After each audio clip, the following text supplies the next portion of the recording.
In my humble opinion, upon reviewing all the data that I'm going to go over and reading countless articles, clips, and videos over the past week, I think this is the biggest fraud in the history of our constitutional republic is taking place right before our eyes. The corrupt mainstream media and tech oligarchs are colluding in an attempt to assassinate the American public's true legal vote for our President Donald J. Trump through corrupt government officials across countless precincts and corrupt state officials and courts. The evidence will show that President Trump surpassed both FDR and Reagan in the percentage of legal votes, topping 60% when this crime is unveiled. So much of this process has been tainted that it will likely end up before the Supreme Court and allow one electoral vote per state cast. Hopefully Arizona does its part.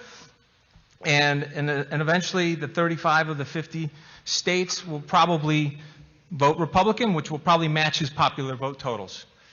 So basically what I've identified is that there's between 120,000 and 306,000 fake people. And I did this by looking at the data, and I'm not going to go over this sheet just yet. I want to kind of just highlight the bigger picture so that, because, you know, numbers can be, I love numbers, but they could be a little boring. So I want to kind of tell the story to the numbers. But basically, what I did is I took a completely different approach than what's been presented up to this point, based on the little that I've heard here. There's approximately 1,500 precincts in Arizona. And there's 3 classifications for male, female, and then you. I guess maybe that's the undecided classification.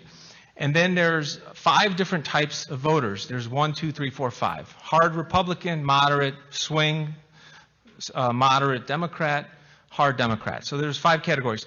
And what I did is I looked through the age rolls, so 18 to 100, and I basically created a unique bucket, so to speak, for each of those classifications. So it turns out there's about 980,000 plus unique Arizona voters. And the way what I did is I didn't look at the total, I looked at the number of registered voters in the state. Because if the core data set is flawed, everything else that happens afterwards is irrelevant, in my opinion. Because, you know, so I kind of took an approach of how is the thing constructed. It was a very tedious process to organize all this, but then once I got that organized, I broke out all of the male 1, 2, 3, 4, 5 votes. So I want you to think about, like, okay, there's 5 classifications of male voters in the state of Arizona. I summed up and looked at how many of those votes by age, 18-year-olds, 19-year-olds, 20-year-olds, across all those different categories. And then I did the same thing for females. And then I did the same thing for the U's. And this is, it was absolutely mind-boggling what popped out as a result of this incredibly tedious process. The correlation of men that voted in Arizona, so the first category, 1, you know, the number 1 voter versus 2, 1 versus 3, 1 versus 4, 1 versus 5, and then, you know, making sure that all possible combinations of male voters was accounted for. The average of those correlations for male voters is approximately 63.83%. That makes sense because, you know, people as they age, they're kind of random. They may fall into, you know, maybe they're liberal one time, maybe they're conservative the other time. They kind of bounce around. And the variation, the standard deviation is very high, as it should. People's life cycle changes. It's about 30%. So then I did the same thing for females. Now, I mean, I can ask a silly question, but I said no. My wife told me no jokes. But, you know, I'll get to the punchline. Are women more predictable than men when it comes to voting? Are they more independent? Now, people's first answer seems to be, oh, they'll do more of what, you know, their correlation should be higher. And actually, the opposite is true. They're at about 58%. So about 6 points higher, 6 points lower in terms of the correlation doing the same analysis. And that makes sense because most women don't want to tell you what they're doing when they go in the voting booth. So that's the joke. But anyways, so then what I did is I did the same thing for the U's. Now keep in mind, there's a total.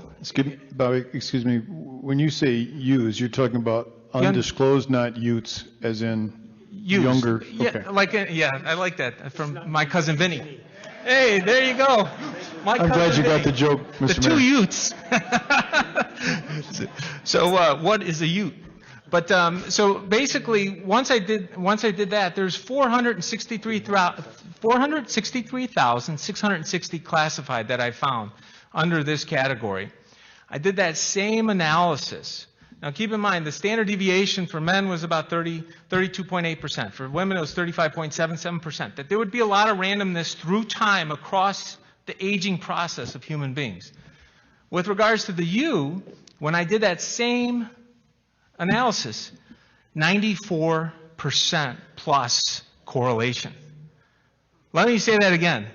94% correlation. And I was like, this is insane. Like, this is like fictitious. It's like this. And now keep in mind, I came up with this by going through all 1,500 precincts and unbundling all the data age by age across their sexual, the M, F, and U, and then also what type of voter were they. So this is, and I happen to love data, so this was fun for me because I'm like, I have an idea of how they're cheating.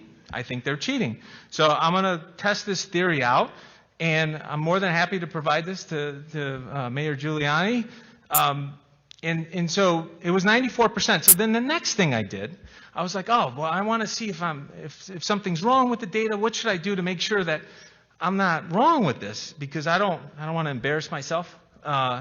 So what I did is I took the buckets and I computed what does the distribution look like per age. So like, okay, how many, when I look at, hold on a second here. When I look at the buckets, how many U's are there in the first type of voter, second, third, fourth, fifth? And what I found is there's about 14,000 across time, 14,225, and on the type 1 Republicans.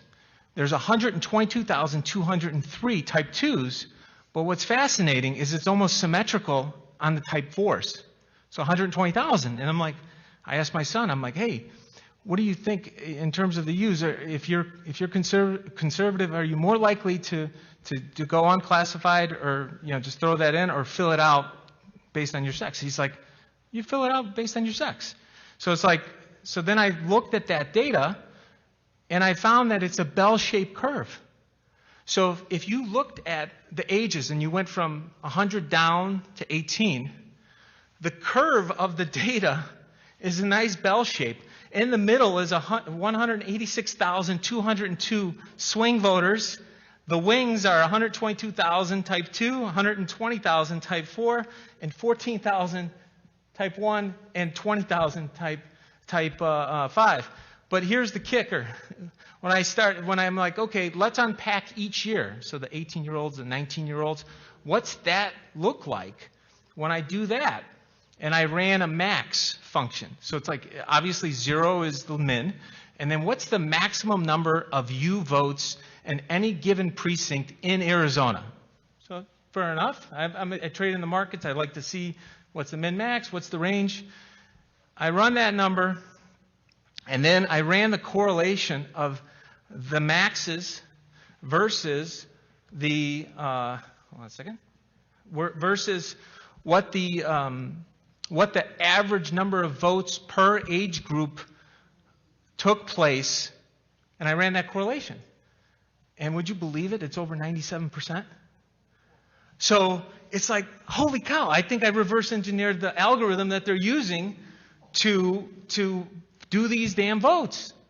But unless you're willing to create 980,000 buckets, you're going to have a hard time seeing it.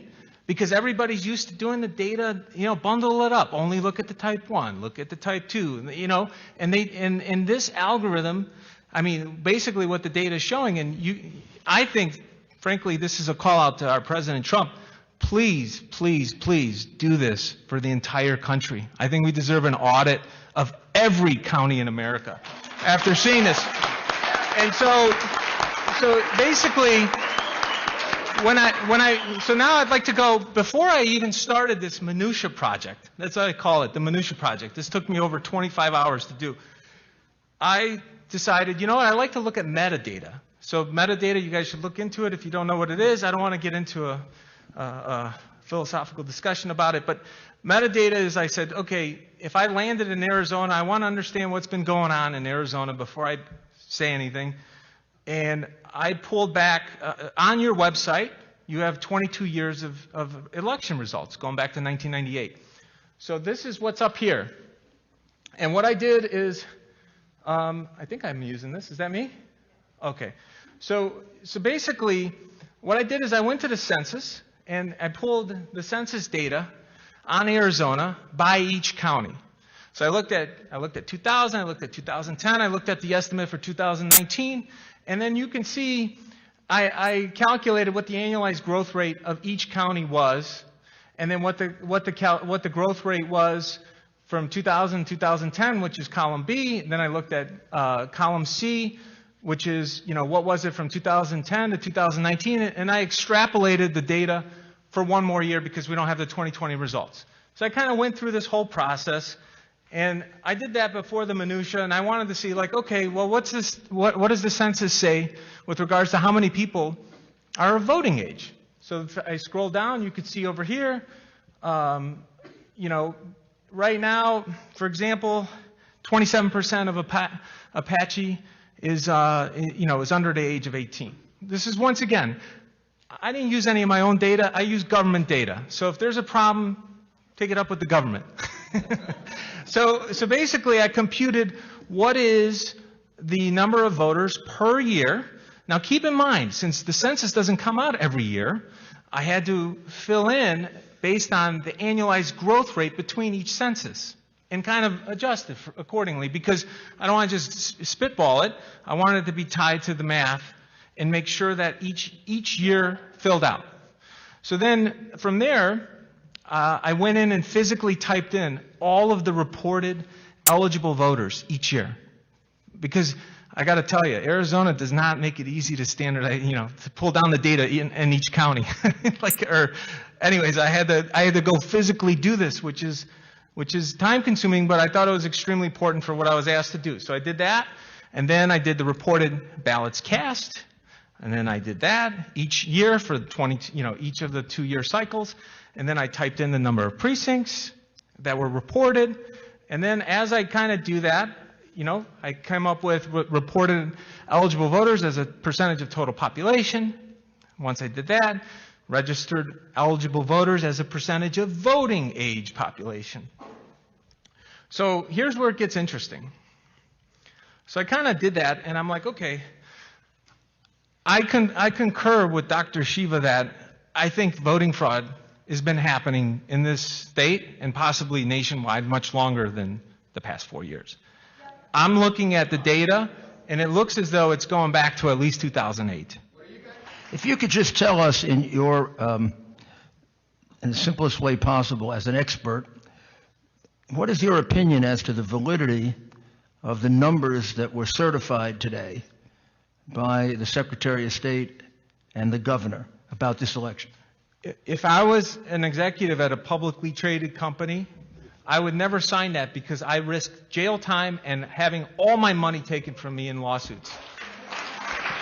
So to answer your question, I would never, ever have certified. I'd rather resign than have certified those results.